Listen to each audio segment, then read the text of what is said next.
Buenas noches, ahora en Canal Capital las principales noticias de Bogotá y su región metropolitana. Estos son nuestros titulares. 310 policías reforzarán la seguridad en el centro de la capital. Helicóptero, drones y presencia del Gaula y la Sijín para enfrentar el crimen en el pulmón comercial de Bogotá. Modificarán de nuevo el racionamiento de agua.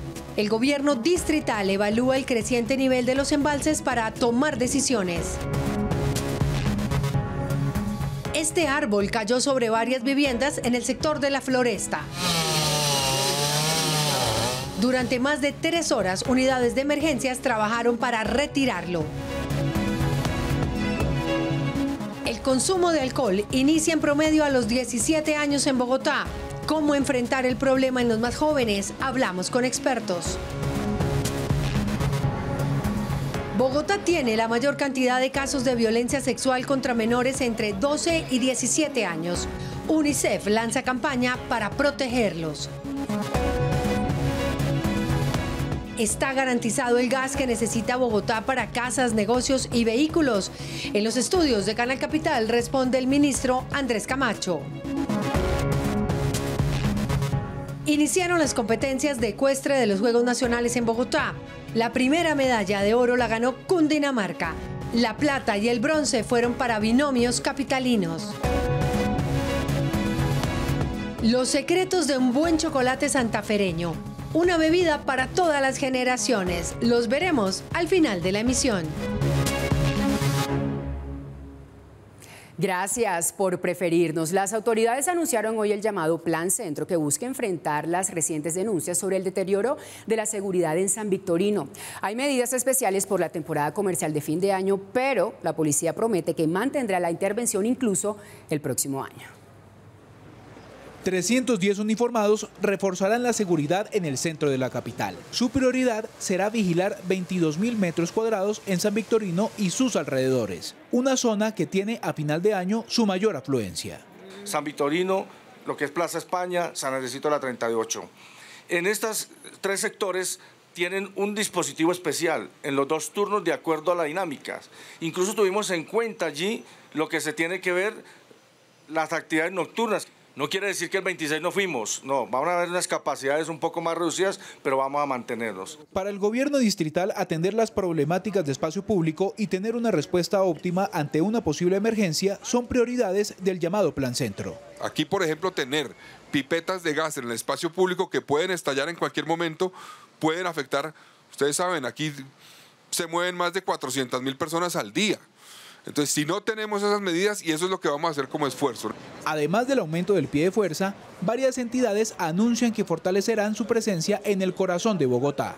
Vamos a redoblar la presencia de gestores de alcaldía local, vamos a tener gestores y personas de IBC de Secretaría de Gobierno, gestores de convivencia de la Secretaría de Seguridad, pero además vamos a tener una presencia más permanente de la UAS. Después de pedir apoyo durante semanas, los comerciantes celebran la medida. No solamente son policías, son compañías de vigilancia, compañías logísticas y absolutamente toda la articulación con los centros comerciales del sector, 57 centros comerciales, 25 bodegas de madrugón, más de 4.800 establecimientos de comercio. Si se unen las instituciones, le vamos a brindar a toda la gente que llega aquí al sector a comprar muchísima seguridad. Además que todo el mundo sabe que aquí consigue todo muy económico. Según la policía, este año han capturado a 1.911 personas por diferentes delitos de alto impacto en este sector.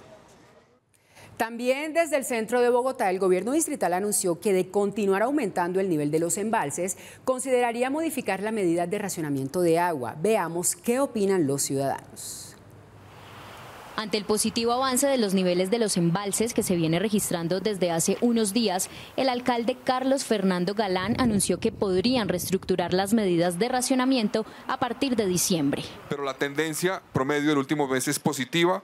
Si seguimos con esa buena tendencia positiva un mes más, yo creo que podremos cambiar las medidas. Sin embargo, la autoridad ambiental ya había recomendado que las estrategias de ahorro y uso racional de agua deberían permanecer pensando en cuidar los embalses para la temporada seca.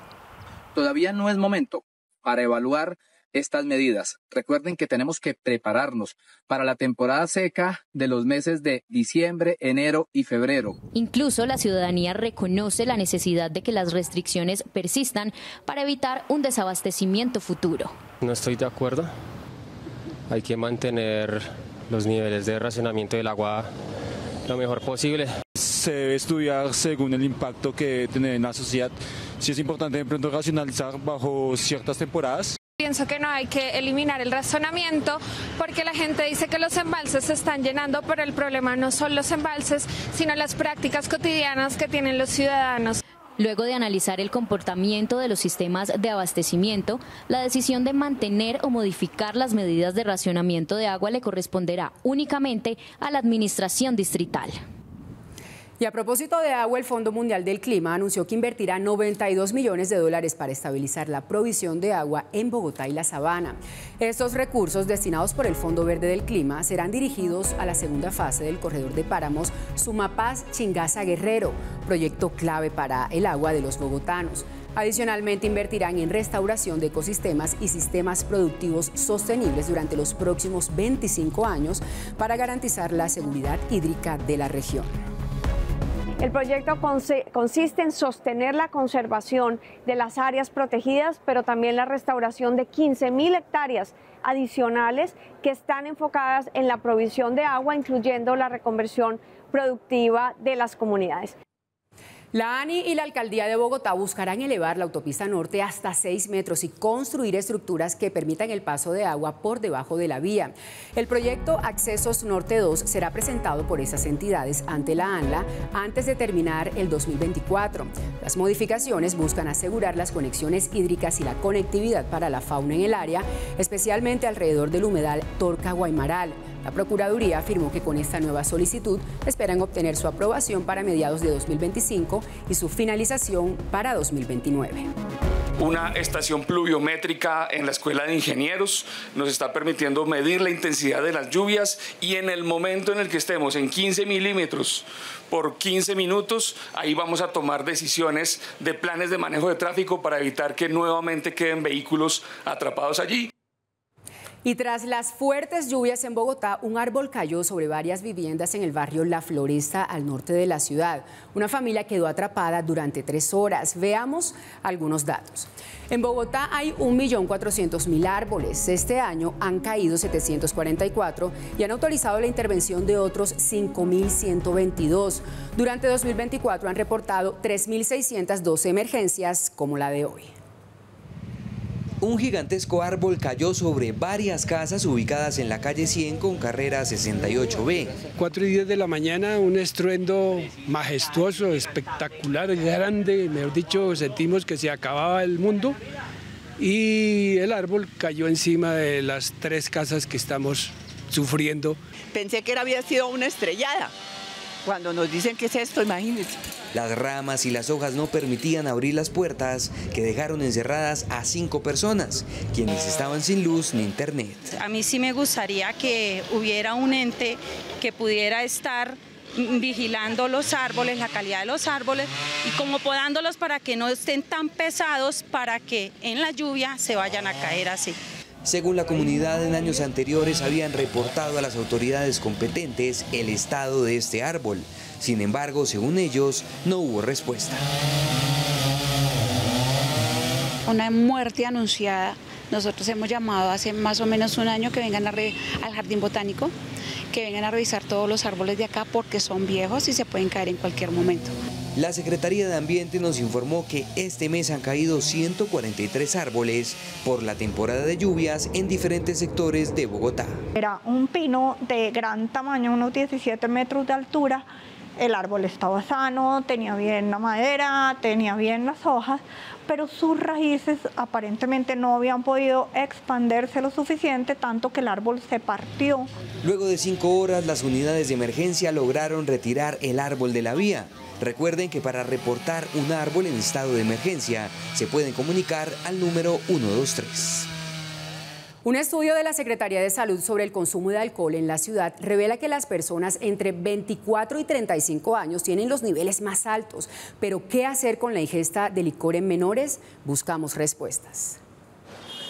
Los datos del informe muestran que en Bogotá las personas prueban el alcohol a los 17, 4 años más tarde que en el promedio nacional. Sí sería bueno que hubiera más prevención para que nuestra juventud pues no se pierda en ese mundo del alcoholismo. Muchas veces hablan y hablan que los niños y que hay que ver por los niños, pero no, a la final no hacen nada. También identifica las riñas como consecuencia de los efectos del alcohol. Esos episodios violentos pasaron de 1.170 en 2023 a 1.393 en 2024. Aproximadamente en prevalencias de vida, el 21% de la población tiene un consumo problemático o abusivo de alcohol. Por su parte, la Organización Panamericana de la Salud asegura que para enfrentar esta preocupante situación, la clave está en combatir la normalización. Si nosotros desde el hogar fracturamos esas asociaciones y demostramos a través de nuestras acciones que perfectamente es posible hacer un asado sin necesidad de que esté acompañado de esa bebida alcohólica, termina siendo altamente preventivo. Importantísimo, ejemplo y comunicación.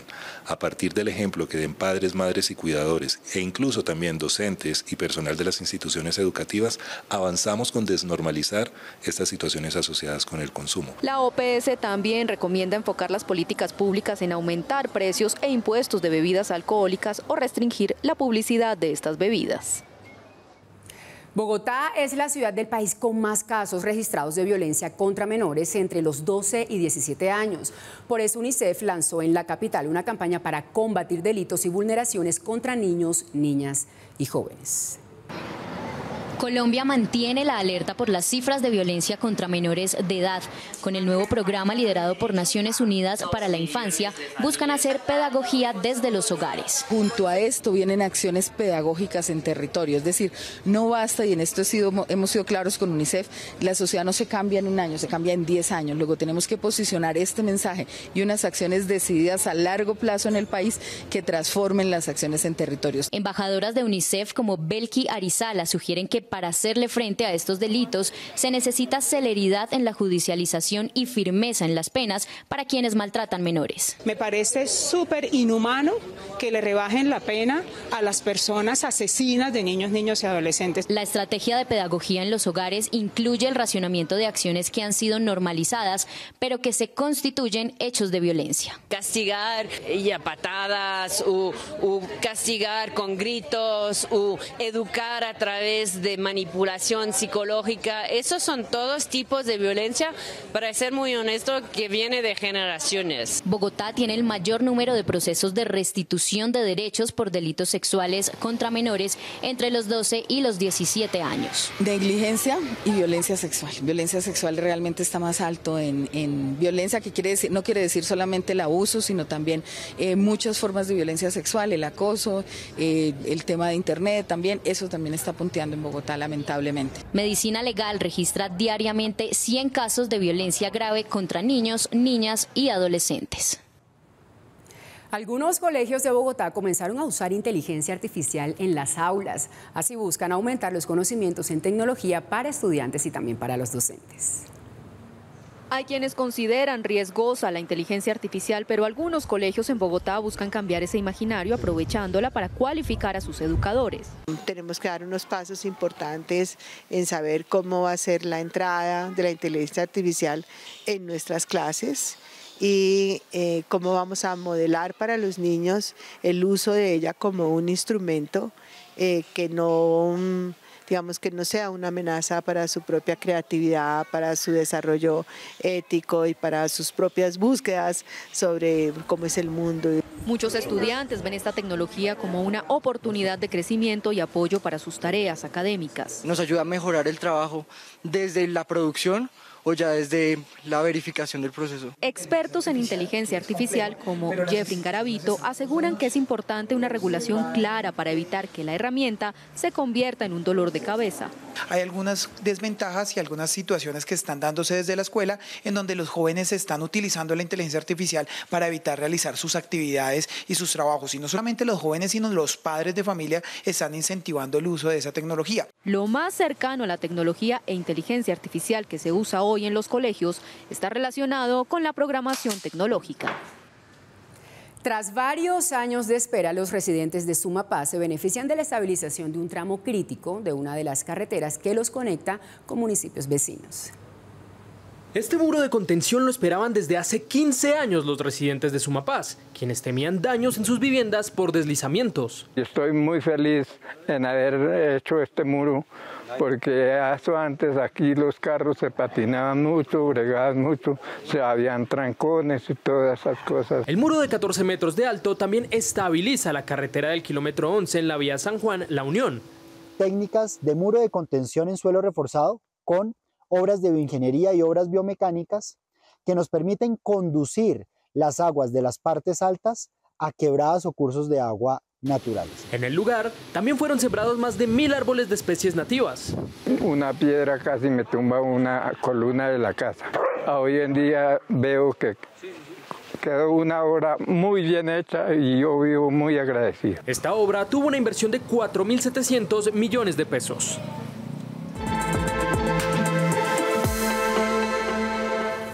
Analizamos la realidad del suministro eléctrico y de gas para Bogotá y el centro del país, y lo hacemos con el responsable de esa cartera, con el ministro de Minas y Energía, el ingeniero Andrés Camacho. Ministro Camacho, bienvenido. ¿Cómo le va? Muchísimas gracias, muy bien, y bueno, aquí estamos para trabajar estos temas. ¿Está asegurado el suministro de gas para Bogotá y sus habitantes? Sí, está garantizado el suministro de gas, especialmente el abastecimiento esencial, que son hogares, todos los conjuntos residenciales, lo que es una ciudad como Bogotá, está garantizado para el conjunto del país y por supuesto para las grandes ciudades, tanto de gas como de energía eléctrica, que ha sido un reto durante este año de una sequía que ha sido enorme en nuestro país y que nos lleva en este año a tener el año más seco con mayor temperatura de todos los registros de la historia. Entonces, cuando las hidroeléctricas no dan abasto, tenemos que prender las termoeléctricas que son a gas, ¿verdad? Y eso demanda más gas. A gas y carbón. Y justamente la tarea de la transición energética es sustituir todas estas fuentes que son contaminantes y la tarea pues es la transición energética. Ya al momento tenemos 2 gigavatios de energía renovable, especialmente solar, porque nos permite ser complementarios. Si estamos en sequía tenemos más sol y cuando tenemos lluvias, jornadas de invierno, pues vamos a tener a los embalses. Así que la idea es ir pasando a ese sistema que permita tener térmicas como respaldo, solares, eólicas y por supuesto el agua.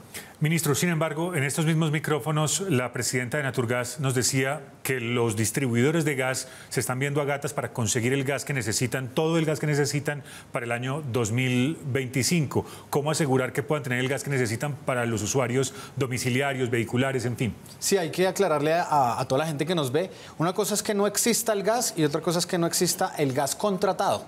El gas se está produciendo, tenemos cerca de 280 pozos en producción y la mayoría de ellos, buena parte, producen gas para nuestro país, el abastecimiento nacional. El gas está disponible, pero cuando vamos al mercado del gas, tenemos una serie de circunstancias donde quienes compran y venden pueden haber tomado ciertas decisiones que no tienen nada de malo, pero que afectan el abastecimiento. Es decir, algunos agentes compran más gas del que necesitan o tienen más contratos de respaldo y eso deja descubierto a otros que necesitan ese mismo gas. Por eso una de las medidas que estamos tomando es la modernización, incluso la inspección, la vigilancia y el control sobre los contratos, sobre el mercado del gas, porque si lo tenemos en producción debería estar dispuesto en contratos. Muy bien, ministro, pero entonces sigamos con el gas. Hay quienes en el mercado dicen hay un periodo crítico de aquí al 2030 cuando eventualmente tengamos un pozo costa afuera produciendo grandes cantidades de gas como nunca en la historia del país. Pero el gobierno tiene sus dudas sobre si debe explotarse o no ese gas costa afuera. ¿Cómo se resuelve ese dilema? No, nosotros no tenemos ninguna duda. El cronograma de exploración y explotación costa afuera está en marcha. Hemos venido protegiendo ese cronograma y sabemos que ahí está pues buena parte del gas que necesitamos para hacer la transición energética y para sustituir estas fuentes de energía por otras. ¿En dónde tenemos que hacer más esfuerzos? El offshore y la exploración, la explotación con los contratos que tenemos se están haciendo. ¿Dónde tenemos que hacer más esfuerzos? El gas que está en tierra. Y hay 2 grandes lugares en el país donde tenemos posibilidades, que es el Piedemonte Llanero y el Magdalena Medio. Y ahí estamos tomando medidas para hacer más eficiente la explotación. De hecho, durante el último año y medio hemos tenido 17 hallazgos de gas en el país. La idea es proteger también esos cronogramas, esas posibilidades, explotar mejor, pero también tomar otras decisiones. Se puede estar produciendo, pero nuestro sistema de transporte de gas tiene que mejorarse. Tenemos todavía muchas dificultades. Hay un sistema de transporte en el Caribe y un sistema de transporte en el interior. Tenemos que conectarlos mucho mejor para que el abastecimiento esté cubierto. Entonces, no hablamos de un desabastecimiento, sino que hablamos de la necesidad de mejorar muchos aspectos del abastecimiento de gas. De lo que necesita el país, ¿cuánto tocaría, qué porcentaje tocaría importarlo? En este momento, nosotros las cuentas que estamos haciendo es garantizar todo el abastecimiento con la producción nacional. Tenemos cerca de 1000 GBTU. GBTU es la unidad de medida para los volúmenes de gas. 1000 GBTU, más o menos en promedio lo que necesita el país diariamente, y en este momento estamos de acuerdo a los balances que ha hecho el gestor del mercado. Si hay una hidrología baja, es decir, una sequía como este año, podríamos tener un faltante de unos 36 GBTU. 36 frente a los 1000 que se necesitan en el día es menos del 5%. Pero si la hidrología el próximo año es buena, nos va a sobrar gas. Así que pues dependerá de las condiciones, y ahora lo que estamos gestionando es ese pequeño 5% en donde creemos que no vamos a tener ningún problema. La segunda parte, Karen, de esta entrevista hablaremos de energía, del abastecimiento para el centro del país y también de lo que ocurre con los proyectos de gas, de energía eólica, de energía solar en el norte del país. Claro que sí, Yamid, muchísimas gracias, pero ¿qué pasará con la electricidad? Eso lo sabremos mañana en la segunda parte de esta entrevista. Por otra parte, una jueza administrativa de Bogotá negó en primera instancia la acción popular que buscaba frenar el proyecto del nuevo estadio El Campín. Este recurso había sido presentado por herederos de Nemesio Camacho y un grupo de ciudadanos quienes argumentaban que el predio había sido donado para ser público y deportivo. Sin embargo, el fallo asegura que la alianza público-privada no cambia esa destinación. La empresa Ascensia recibió la administración del escenario hace pocas semanas.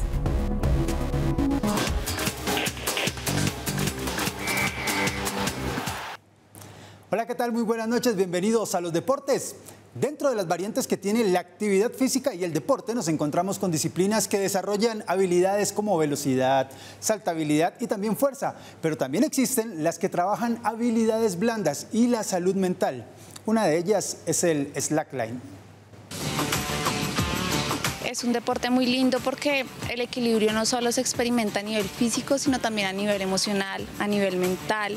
El slackline es un deporte de equilibrio que se realiza sobre una cinta que tiene 5 centímetros de ancho y va sujeta a 2 puntos fijos. En este caso suelen ser árboles, y este es uno de los principales problemas que han tenido los practicantes. Habían personas queriendo desarrollar su potencial, su talento, tener lugares donde poder practicar su deporte, y por otro lado había cuidadores del medio ambiente y había un conflicto. Por eso, un colectivo de slackliners busca promover una iniciativa con la que se pretende generar un espacio en el que los deportes alternativos y basados en la salud mental tengan un lugar adecuado para su práctica en la localidad de Teusaquillo.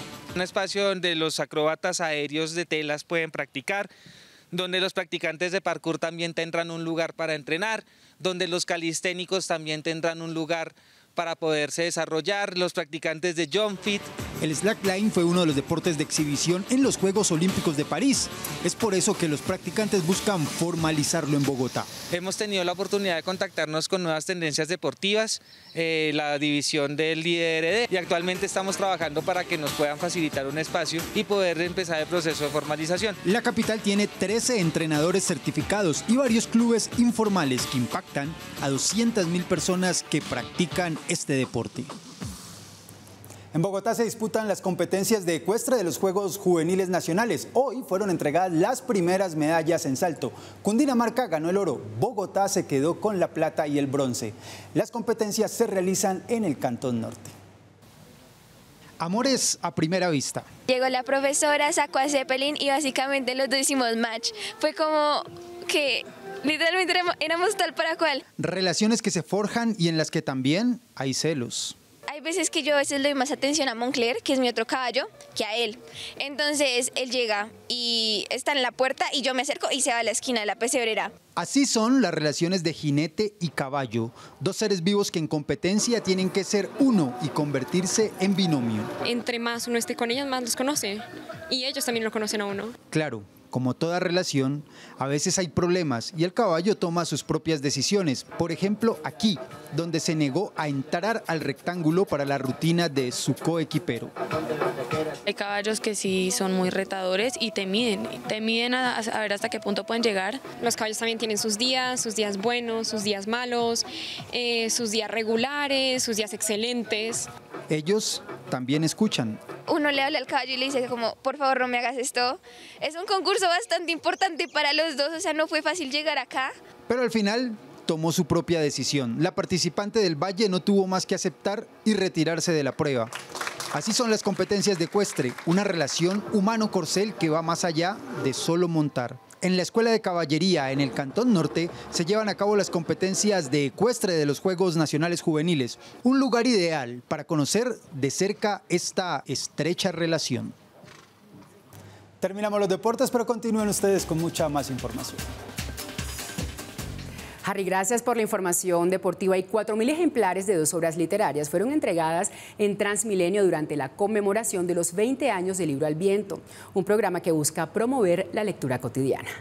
Nosotros somos los transmicarteros. Incentivar la lectura en el transporte público es uno de los retos del distrito. Para algunos usuarios, las condiciones del transporte no permiten una lectura óptima. No suelo hacerlo mucho, pero pues cuando son Transmilenios los cuales no están muy congestionados, sí me gusta leer. Me cuesta porque pues no me gusta el movimiento, pero sí me gusta leer en general. Entonces es muy buena actividad, la verdad. La cultura de leer libros en el transporte público es muy de los países que tienen metro, porque el metro va a una velocidad constante en ciertos trayectos en los cuales pues, los beneficios de la lectura son muchísimos. 2 obras literarias fueron protagonistas durante la jornada: El lado oscuro de Pilar Quintana y El Siriaco de Laura Restrepo, escritora bogotana. Tú ves que acá las personas mientras esperan, el celular y demás, pero qué bueno que de pronto uno mediante este tipo de campañas pues puede incentivar ese tema de la lectura. Es muy interesante porque en Colombia la gente no lee. Entonces, pues digamos que promover la lectura es muy importante para la educación. Actualmente Transmilenio cuenta con una biblioteca digital y 12 biblioestaciones para promover la cultura de leer. Sentimos que el transporte público es un tiempo de vida en donde la gente puede también aprovecharlo para fomentar la lectura, para acceder a contenidos culturales hechos por y para bogotanos. Según Transmilenio, este año se adecuarán más espacios para que los usuarios puedan parar a leer en algunas estaciones.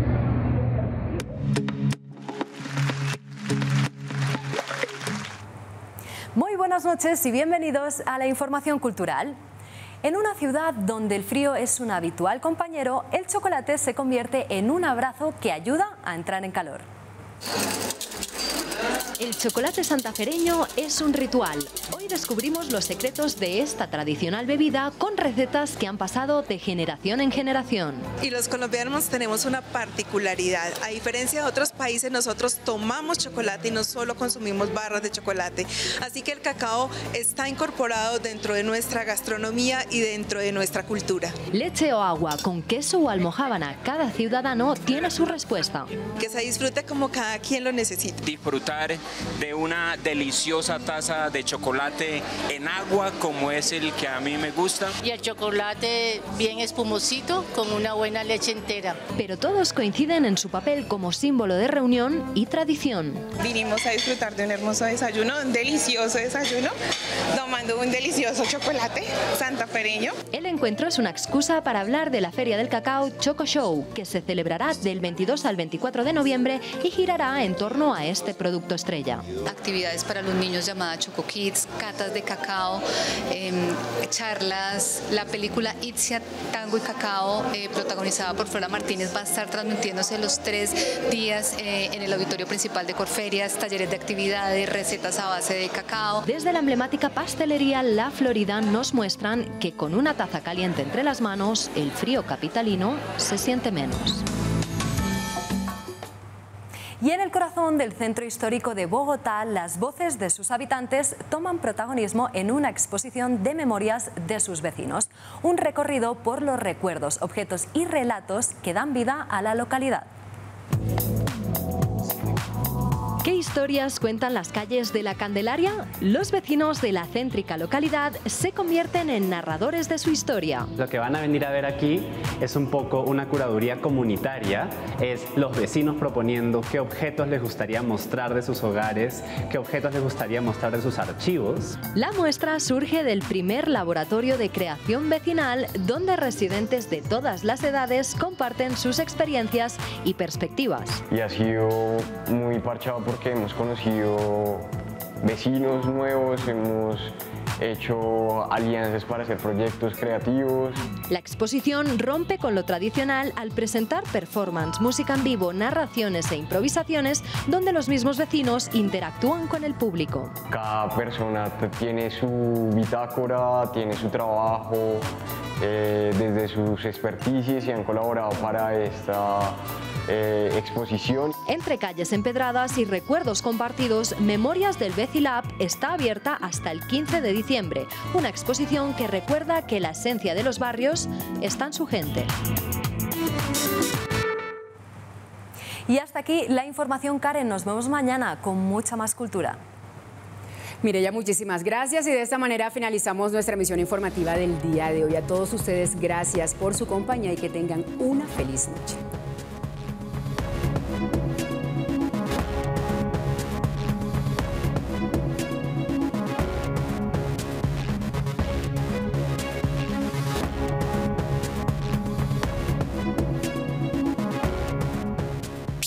Este contenido es financiado con recursos del Fondo Único de TIC.